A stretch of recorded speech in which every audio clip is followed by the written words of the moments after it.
کے پتھر بھی غلام ہوتے ہیں۔ تہذیب ایمان نے سکھایا ہے ہمیں، تہذیب ایمان نے سکھایا ہے ہمیں، کچھ کہنے سے پہلے ہم سلام کہتے ہیں۔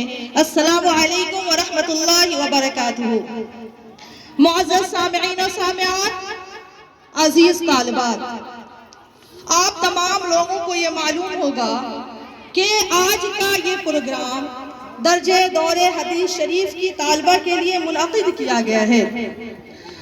تو سب سے پہلے میں اس مدرسے کے بانی و ناظم حضرت مولانا نور عالم صاحب کو مبارکباد پیش کرتی ہوں کہ حضرت نے دور حدیث شریف کی طالبہ کی عزت افزائی کے لیے یہ عمدہ پروگرام پیش کیا۔ اللہ تعالی حضرت کی قربانیوں کو قبول فرمائے اور اس مدرسے کو ترقیات سے نوازے۔ اس کے بعد میں ان طالبات کی والدہ والد دونوں کو میں مبارکباد پیش کرتی ہوں کہ یقیناً آپ کے لیے یہ باعث فخر کی بات ہے کہ آج آپ کی بچیاں الحمدللہ عالمہ بن چکی ہیں، اور آپ مبارکباد کے مستحق ہیں کہ آپ نے انہیں موقع دیا اور آپ نے ان کا مکمل سپورٹ کیا۔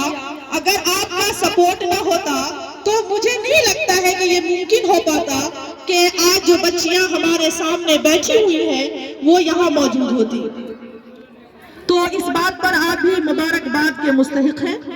اس کے بعد میں اپنی عزیز طالبات کو مبارکباد پیش کرتی ہوں کہ واقعتاً آپ کے لیے یہ بڑی خوش نصیبی اور بڑی خوشی و مسرت کی بات ہے کہ آپ یہاں فارغ ہو رہی ہیں، اور الحمدللہ آپ یہاں سے ایسا پیغام دیں گی کہ لوگوں کے درمیان جو ایک بات بالکل ذہن میں بیٹھی ہوئی ہے کہ عالمہ لڑکیاں کہ ان کے اندر ادب نہیں ہوتا، عالمہ جو ہے ان کے اندر بولنے کا طریقہ اور سلیقہ نہیں ہوتا، وہ ہمارے سامنے آ کر حدیث کے بارے میں بیان کرتی ہے کہ ہمارے اوپر ساس کی خدمت کرنا فرض نہیں ہے۔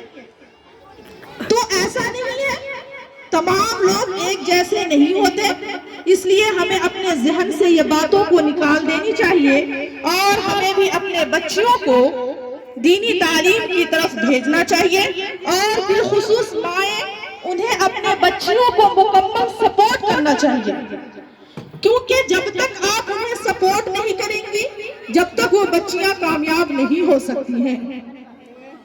میں اس پر ایک واقعہ آپ کی خدمت میں پیش کرنا چاہتی ہوں، آپ توجہ فرمائیں۔ ایک واقعہ ہے کہ ایک مدرسے کا ایک بچہ 5ویں یا 6ٹھی کلاس میں پڑھتا تھا۔ تو عام طور پر یہ ہوتا ہے کہ جب ایک کلاس ٹیچر نہیں ہوتا تو وہاں کے جو ذمہ دار ہوتے ہیں وہ دوسرے ٹیچر کو اسے کلاس میں بھیج دیتے ہیں تاکہ بچیوں کا نقصان نہ ہو۔ تو اس دن وہ بچے وہاں پر بیٹھے ہوئے تھے، تو اسی مدرسے کے ایک ٹیچر اس کلاس میں گئے اور انہوں نے بچوں سے اپنا نام پوچھا، اور ایک بچوں سے پوچھا کہ بتائیں ہمارے پیارے نبی صلی اللہ علیہ وسلم کا کیا نام ہے، یعنی آپ کس نبی کے امتوں میں سے ہیں؟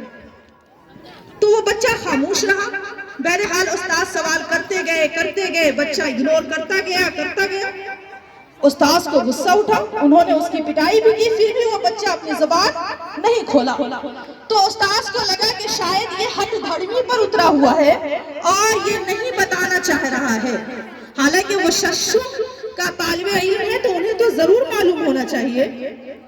اسی دوران انٹرول کی چھٹی ہوتی ہے اور تمام بچے وہاں سے رخصت ہو جاتے ہیں، اور استاد ان سے کہتے ہیں کہ میں پھر آؤں گا اور میں پھر تم سے یہی سوال کروں گا، آج میں بھی ضد پر ہوں کہ تمہیں بتانا ہی ہے۔ بہرحال جب انٹرول کا وقت ختم ہوتا ہے تو استاد پھر واپس آتے ہیں، پھر اس بچے سے پوچھتے ہیں وہی سوال جو انہوں نے پہلے کیا تھا کہ بتائیں آپ کس نبی کی امت میں سے ہیں؟ تو وہ بچہ جواب دے دیتا ہے کہ ہم نبی النور فخر دو عالم صلی اللہ علیہ وسلم کی امت میں سے ہیں۔ استاد کو بڑا تعجب ہوتا ہے، پھر وہ اس بچے سے کہتے ہیں کہ بتائیں میں نے آپ کی سزا بھی کی، آپ کو پیٹا بھی، پھر بھی آپ نے مجھے اس وقت کیوں نہیں بتایا، اور آپ اتنی پٹائی کھانے کے بعد اب کیوں بتا رہے ہیں؟ کیا آپ کو معلوم نہیں تھا؟ وہ بچہ بڑا پیارا اور بہت اچھا جواب دیتا ہے کہ حضرت میں کیا بتاؤں، میری والدہ نے مجھے یہ نصیحت کی تھی اور مجھے یہ حکم دیا تھا کہ کبھی بغیر وضو کے ہمارے نبی کا نام نہیں لینا ہے، کبھی بغیر وضو ہمارے نبی کا نام نہیں لینا ہے۔ اس لیے حضرت میں وضو ہو کر آپ نبی کے پرنور فخر دو عالم صلی اللہ علیہ وسلم کا نام لے رہا ہوں۔ اور آپ کو معلوم ہے یہ جواب دینے والے کون تھے؟ حضرت ذوالفقار پیر نقشبندی۔ تو اس واقعہ سے ہمیں یہ معلوم ہوتا ہے کہ ہمیں بھی ویسے ماں بننے کی ضرورت ہے، کیونکہ آپ کو معلوم ہوگا کہ گھر میں تربیت کی ذمہ داری جو اصل ہے وہ ہماری ماں اور بہنوں کی ہے۔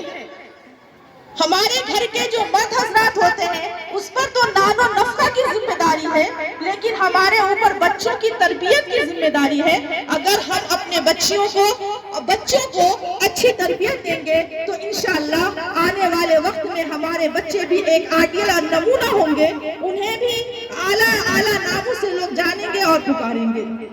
تو اس پر مجھے لگتا ہے کہ ہم اس مجلس میں جب دینی مجلس میں آئے ہیں تو ہمیں یہ دل میں عہد کرنا چاہیے کہ انشاءاللہ ہم بھی اپنے بچے کو دینی تعلیم کی طرف روانہ کریں گے اور ان کو بھی ایک بڑے اللہ والے آنے والے وقت کی رابعہ بصریہ بھی بنائیں گے انشاءاللہ۔